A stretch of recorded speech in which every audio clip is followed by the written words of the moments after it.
Hello guys, कैसे हैं आप सब लोग। स्वागत है आप सबका क्विक स्टडी पे। तो गाइस, यहाँ पे हम यूपी टेट की प्रिपरेशन कर रहे हैं कि कैसे इन लास्ट टाइम में अपना जो है यूपी टेट को पास कर लें, कैसे 90 प्लस मार्क्स लेके आ जाए।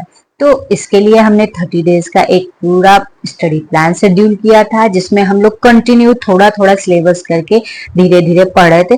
तो फाइनली हम लोग का सिलेबस कंप्लीट हो चुका है और अब हम लोग प्रैक्टिस कर रहे हैं, सिर्फ और सिर्फ प्रैक्टिस कर रहे हैं। जिस टॉपिक में जो चीज मतलब जहां पे नंबर कम आ रहा है, उसको क्या कर रहे हैं, उसको फिर से रिवाइज कर रहे हैं, उसको फिर से पढ़ रहे हैं। तो मैं अपनी स्टडी को इसी तरह कर रही हूँ। मैंने भी यूपी टेट का जो है फॉर्म अप्लाई किया हुआ है। तो कैसे अब मैं अपनी तैयारी कर रही हूँ, ये एक्सपीरियंस मैं आप लोगों के साथ अपना शेयर कर रही हूँ। तो देखिए, तैयारी करना अलग बात है, सिलेबस कंप्लीट करना अलग बात है, लेकिन अच्छे नंबर लाना ये एक अलग मैटर हो जाता है। ये इम्पोर्टेंट ये नहीं कि आप कितने घंटे पढ़ते हैं, इम्पोर्टेंट ये है कि आप कितना पढ़ रहे हैं, कितना आपको समझ में आ रहा है, कितने टाइम में आप चीजों को मैनेज कर रहे हैं। मैंने हिंदी के मॉक टेस्ट दिए हैं।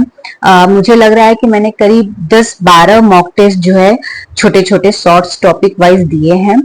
और हर एक मॉक टेस्ट में आप देखेंगे तो मेरा नंबर जो है ना अलग अलग आ रहा है। इसका मतलब ये है कि कुछ टॉपिक तो काफी अच्छी गई है, लेकिन कुछ में नंबर कम आ रहे हैं। तो एकाक ऐसे भी टॉपिक है, जैसे शब्द भेद करके एक टॉपिक है। मतलब उसमें शब्द दिए हैं, उसके भेद क्या हो सकते हैं, क्या मीनिंग हो सकता है। ये इसमें मेरा नंबर ना 5 नंबर आया है, 10 क्वेश्चन में 5 नंबर आया है। तो ये वाला मेरा टॉपिक यानी थोड़ा वीक है। तो मैं इसको क्या करूंगी, मैं इसको फिर से रिवाइज करूंगी। जो नोट्स है, जो बुक है, या जो मैंने प्रिपेयर बनाया हुआ है खुद से, उसको पढ़ूंगी, यूट्यूब पे सर्च करूंगी। इस तरह से मैं अपनी स्टडी को कंटिन्यू करूंगी। तो फिलहाल मैं आज जो है हिंदी के बारे में बात करूंगी, क्योंकि आज मेरा पूरा हिंदी कंप्लीट हो गया है, प्रैक्टिस भी हो गई है। अब मुझे मैथ स्टार्ट करनी है। तो फिलहाल आज मैंने हिंदी में कितने नंबर, कितने टॉपिक कहाँ से लिए हैं, ये सारी चीजें बताऊंगी। आई होप आप लोग भी अपना अपना प्रैक्टिस कर रहे होंगे। और मैं अपना प्रैक्टिस बता दूं कि कहाँ से कर रही हूँ। तो अब मैं अपना जो मॉक टेस्ट है वो टेक्स्ट बुक से दे रही हूँ, लेकिन जो मैराथन वगैरह है, जो टॉपिक नहीं समझ में आ रही है, जो क्लासेस मतलब जो प्रैक्टिस सेट होता है या मैराथन जो होता है, वो चीजें मैं सचिन एकेडमी से कर रही हूँ। मैं यहाँ किसी को प्रमोट नहीं कर रही हूँ, मैं अपनी प्रैक्टिस में बता रही हूँ। क्योंकि सचिन एकेडमी पे क्या है, आप देखेंगे ना तो आपको यूनिट वाइज, मतलब जैसे टुकड़ों टुकड़ों में करके कोर्स को, सब सिलेबस को कंप्लीट किया गया है, मतलब समझाया गया है। तो आप एक बार सिलेबस पढ़ लो, उसके बाद फिर क्या करना है, एक बार सिलेबस मैंने तो पढ़ ही लिया है और अब उसकी प्रैक्टिस करनी है। तो बस अब मुझको सिर्फ और सिर्फ प्रैक्टिस करनी है। तो मैं यूनिट वाइज जाती हूँ, वहां पे जो जो यूनिट मेरी बाकी है, ज्यादातर तो मैं लाइव देख नहीं पाती हूँ, क्योंकि मेरे पास इतना टाइम नहीं हो पाता है सर की जब क्लास होती है। तो मैं क्या करती हूँ, मैं रिकॉर्डेड वाले जो रिकॉर्डेड सेक्शन होता है, मैं उसको बाद में 2x पे करके या 1.5x पे करके, जैसा नीड होता है वैसा करके मैं उन वीडियो को कंप्लीट करती हूँ, देखती हूँ। जो क्वेश्चन मुझको आते हैं उन्हें तो मैं नोट नहीं करती हूँ, लेकिन जो नहीं आते हैं उन क्वेश्चन को नोट करना जरूरी होता है। क्यों? क्योंकि ऐसे एक आपका शॉर्ट नोट्स बनेगा, वन वर्ड वाला टाइप में, एक ही लाइन का। आप उसको एक सरसरी निगाह से डेली अगर देख भी लेते हैं तो आपको वो चीजें क्या होंगी, क्लियर होती जाएंगी, आपको समझ में आती जाएंगी। बाकी आज का कैसा टेस्ट मेरा रहा ये देखिए। अब यहाँ पे मैंने मॉक टेस्ट दिया हुआ है, जैसा कि आप देख सकते हैं। अभी नेक्स्ट जो है मुहावरे का मॉक टेस्ट देना है। बाकी मैंने वर्तनीय शुद्धियों की जो मॉक टेस्ट थी उसको दी, जिसमें 10 क्वेश्चन आते हैं और मैंने 10 में से 7 करेक्ट किए हुए हैं। तो ठीक है, बहुत ज्यादा अच्छा तो है नहीं, फिर भी देख लेते हैं।